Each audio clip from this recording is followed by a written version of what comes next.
అంత తెలివి చేసి సేద్యం చేస్తాను. చదువు లేదు, చదువు చేపించలా నేను. నా దూరం నా సంతోషం. ఆర్ది బాగుంటేనే నాయన మగవాని పరాక్రమ. నీకు చెప్పింట తాగు, ఇష్టం తాగు. చూడు, భార్య బిడ్డల్ని ఒకరిని కాశించకుండా, ఒకరిలో లోపడకుండా మగవాడు బతకాలి. అది వాడు మగవాడు. నేను అది చెప్పేది. పదా 3 లక్షల మనిషి నేను, 3 కోట్ల మనిషి నేను. రాసుతూ ఏమే ఎట్లుంటా నేను? ఒకళ్ళు ఇచ్చేదేమి, నేను అయ్యేదేమి నా బిడ్డలో అని పోతా ఉంటాను. రా చూతూ ఏమనుకోలేదు నువ్వు. భారీ బిడ్డల్ని ఒకరికి ఆశించకూడదు, ఒకరికి లోపడకూడదు. బతికిన వాడే మానస్తుడు అని చెప్తానా నీకు. నువ్వు తాగు, నేను తాగుతా, ఎప్పుడో వేసుకుంటా. చూడు, తాగిని తాకపోని నా తెలివి భలే తెలివి. అట్లుంటేనే నీకు తెలివి ఉండాలి. నేనా నువ్వు సన్నోడు కాదు, నువ్వు అంత సన్నోడు కాదు. ఇప్పుడు నువ్వు తాగుతావు, ఆయన తాగడు, ఏం చేసేది? వాళ్ళు తాగరు, వాళ్ళకి చదివి ఉన్నది, బుర్ర ఉన్నది. వాళ్ళకి వచ్చే పెండ్లాలు వాళ్ళు పెట్టుకుంటారు. మనకు బుర్ర లేదు, చదువు లేని వాళ్ళకి. చదివిలో ఏమో, నాకు చదువు లేదు. ఉత్త బుర్ర చేస్తా ఉన్నా నేను. ఈ తెలివి నా బిడ్డలు దేశమే బాగుంది. నేను చెప్పేది ఇంకా తాగుబోతులది కూడా ఒక ఈడే పెట్టాలని చెప్తా ఉన్నా. వద్దు తాత అంటాడు వాడు. ఆ గులాంకి మా మేస్త్రికి వద్దు ఏడబెట్టి ఏం పక్కలో కూర్చుంటువా నువ్వు? బీడీ దాస్తావు కదా, నాకు ఒక బీడీ. ఏ గులాం, బీడీ తాగేది ఏమా? బీడీ తాగినోడు సన్నాలు బతుకులు ఉంటారు ఈ రాజ్యము. కార్లు మీద పోతా ఉన్నోడు వాడు బతుకుడు.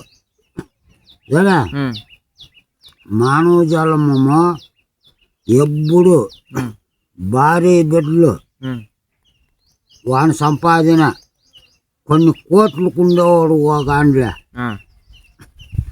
భారీ బిడ్డలు 10 మంది చేరి ఒక లగ్న పత్రము, ఒక బొట్టు మెల్ల వేసినాక ఆ దేవుని నమ్మి బొట్టు వేసుకుంటుంది మెల్ల. వాటికి బొత్తుంది ఆడిది. దానికి అన్యాయం చేసి తాగుబోతులు జాస్తి అయిపోయింది ఇప్పుడు రాజ్యం మీద. భార్యని చూడరు, కొట్టేది. ఇప్పుడు చిత్రాంగులు జోరైపోయినది ఈ రాజ్యం మీద.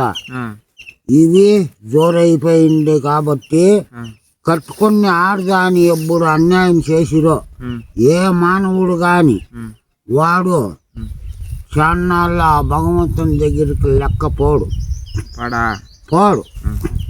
ఆ గర్వంతో నువ్వు నన్ను బీడీ ఒకటి అంటా ఉన్నావు. నాయనా, ఈ బీడీ నువ్వు తాగితే ఈ బుట్కే నువ్వు నన్ను తాత మనముడు అని అనిపించుకొని నాకు తాత నువ్వు బీడీ తాగుతాను నాకు అంత ఎచ్చగా అవుతుందేమో అని నువ్వు అడుగుతావు.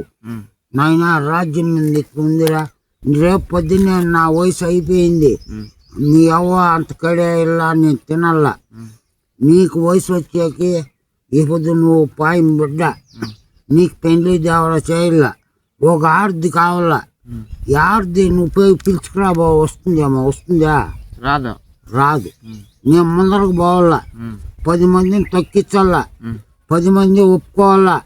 నీకు పెళ్లి దేవరా చేయాలా. అబ్బుటికి నీకు చేసి ఆ యార్దాన్ని నువ్వు తాగుబోతు అయిపోతే ఆ యార్ది ఎట్లా కాపురం చేయాలి నీ తవ చెప్పు. వంగినా తప్పే, లేచినా తప్పే.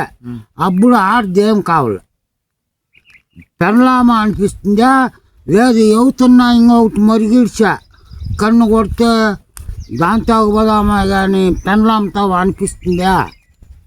నేరా వేసుకొని మాట్లాడు నాతో. ఏం చెప్తావు నీకు? పోతుల్లో తావా ఇంక అడగనులే నేను బీడి, ఆ? నేను ఇంక అడగను. బీడి అడగవా? అడగనులే. జాగ్రత్త పెట్టుకో. ఆ, ఆ, తాగబోతులు ఇట్లుంటాయి. ఆ, ముందు తాగుతానే బీడీ తాగల.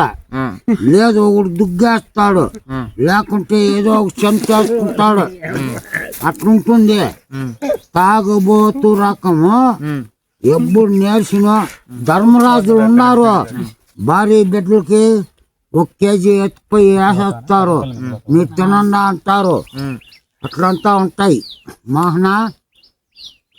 ఆ మాదిరి జరుగుతా పోతా ఉంటుంది రాజ్యం మీద. కాపాడుకుంటారు తాగుబోతులు కూడా. వైకుంఠ మహారాజులు ఉన్నారు. ఈ సాల ముండలు పోయి పోతానే కొడతారు ఆర్దాని. ఏడ సంపాదించుకొస్తే కూలికి పెంచివే యదా నీ దుడ్డో దుగాని యదా ఇక్కడే అంటారు. ఇంతవా బీడీకి ఉండదు. ఆ, అప్పుడు ఏం చేయాలి? ఆడితే అది తాగలవా మగోడా? అంత గతిలేడు మగోడు. అది కూడా నిజమే కదా. ఆ? డబ్బులు లేనిది తెలిసి కూడా మళ్ళా తాగేది ఏంటికి? డబ్బులు లేదు. మన దగ్గర ఏమీ లేనిది ఆ. తాగేకపోతే వాడు బతుకు నువ్వు బతుకుతావా? వద్దులే, ఇంకా అడగను బీడి. ఏంటి కడుగుతావు బీడీ నన్నే?